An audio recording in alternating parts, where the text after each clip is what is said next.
wrestling announcing, and I'm not trying to school you. Lord knows that I couldn't do that, but because I've learned from you. But I'll tell you this right now. I was recently on one of my podcasts. I talked about this young man from WWE, Byron Sexton. Right. Okay, when they did the gimmick where Michael Cole got hurt, he got F5 by Brock. Brock beat up Booker and JBL, whatever, not the announce desk on all those jazz.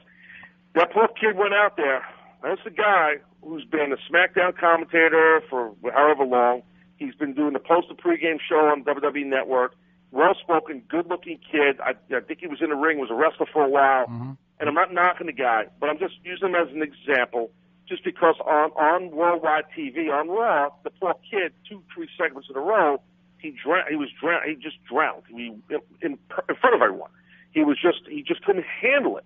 Now, not knocking that young man, but my point is, and I did a podcast about it, how difficult this really is to do, but people critique guys like me, guys like you, guys like Cole or JBL or Jerry the King Lawler, or anybody who's done this at a higher level.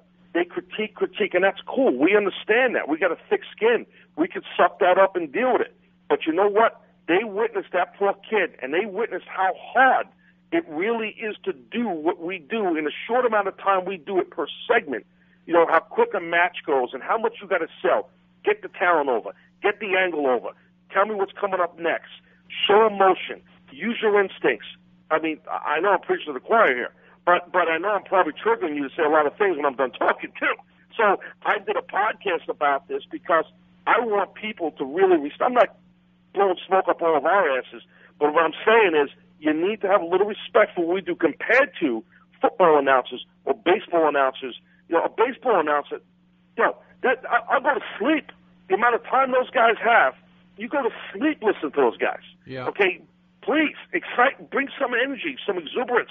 But, and I know, and guys like you, guys like Michael Cole, and guys like Joey Styles have done this at a super high level, post-production VO. Oh, yeah.